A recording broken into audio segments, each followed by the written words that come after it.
We're going to start off with our Ole Penn Real Estate Athlete of the Week. And if you listen to the show, you know that since we're really close to having high school sports again, but since we've been months and months without much of any high school sports, we've been doing historical athletes of the week. We thought since we had Matthew coming on with us this week, we'd have him pick somebody that he might be able to give insights that we didn't know or that we haven't covered. And we're very excited for who Matthew picked. So Matthew, who are we going to talk about today?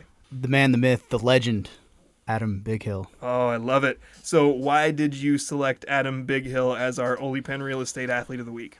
I went through your guys' YouTube videos, and like I said, I watched all the Monty guys and girls because that's all I cared about. And I didn't see one for Adam. And so I felt out of all the athletes to come out of Monty in the Harbor, he deserved to have his own spotlight. So in case anyone doesn't know, most people who listen they're going to know who Adam Bighill is. He was a tremendous high school athlete in Montesano who went on to play football at Central Washington University and then went on to play and become one of the best players in the Canadian Football League. He had signed on with the Saints, had a cup of coffee in the NFL, went back. Initially he played for the BC Lions, and then when he went back, he played for the Winnipeg Blue Bombers, and that is still where he is right now, where he'll be playing this upcoming season. So, we've talked a lot in the past about what Adam has done in the pros and all of his accomplishments, and it's really cool. We've interviewed him a few times, and it's been a ton of fun.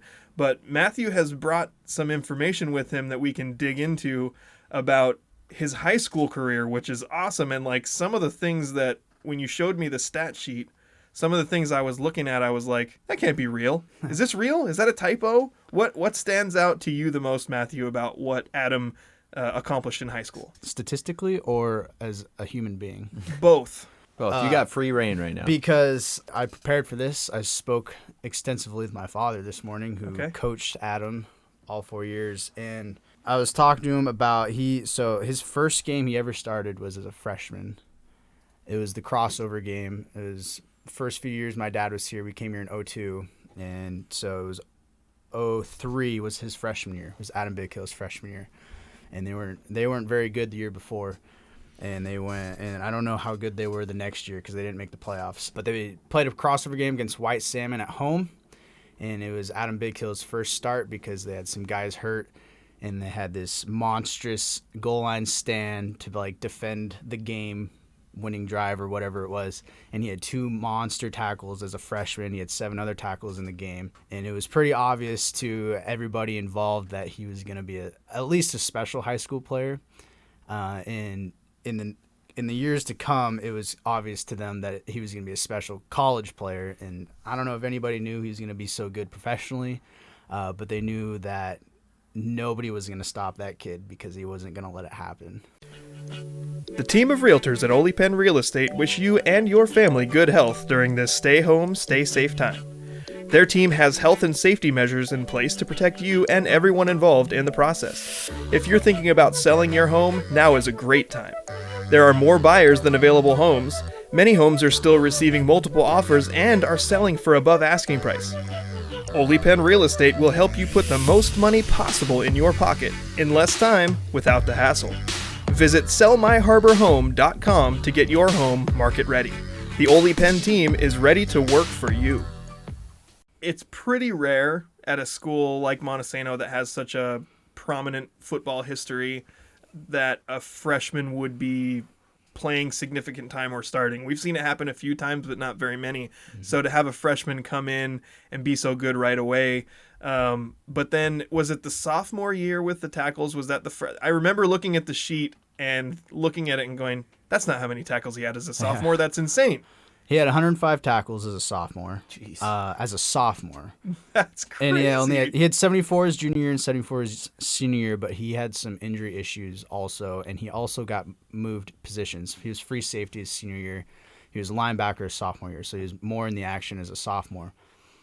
And still recorded 74 tackles as a free safety, which is ridiculous or problematic if depending on how you look at it. But that sophomore year is pretty much, in the 2 years to follow, or pretty much what is responsible for Montesano being so dominant today.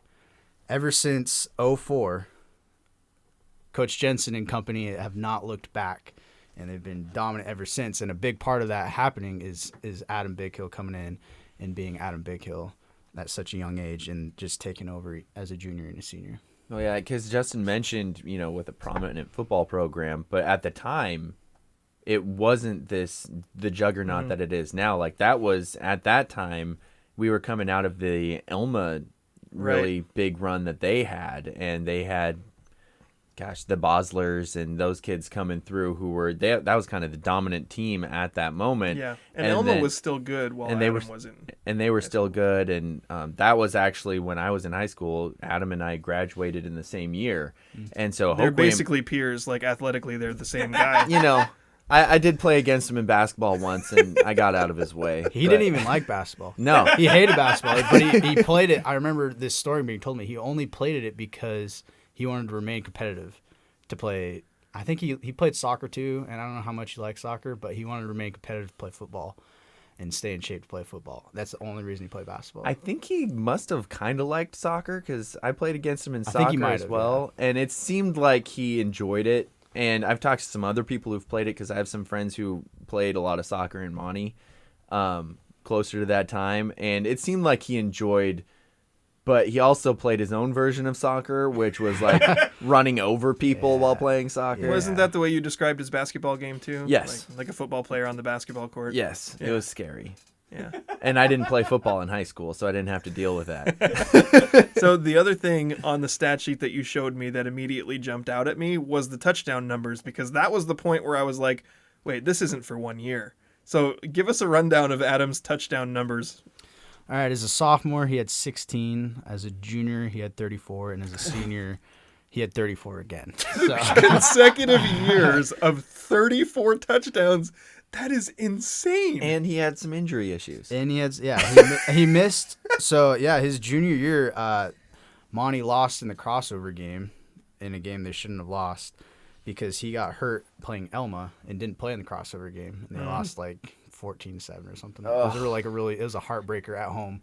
And he didn't even see the field because he'd been hurt. If I remember correctly, he also was a running back that it's not the same way that Coach Jensen, who, in case anyone doesn't know, Coach Jensen is Matthew's dad.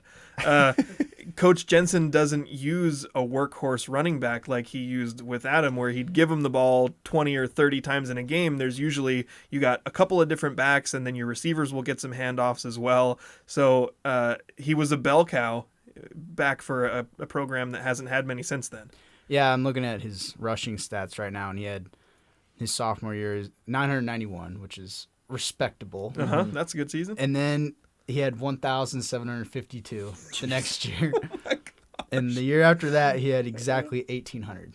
Oh, so that keep in mind, when Adam went on to play football at the next level, he became a defensive player. Yep. So that's not even the most dominant part of his game, yet he's scoring 30 plus touchdowns and rushing for almost 1,800 yards 2 seasons in a row.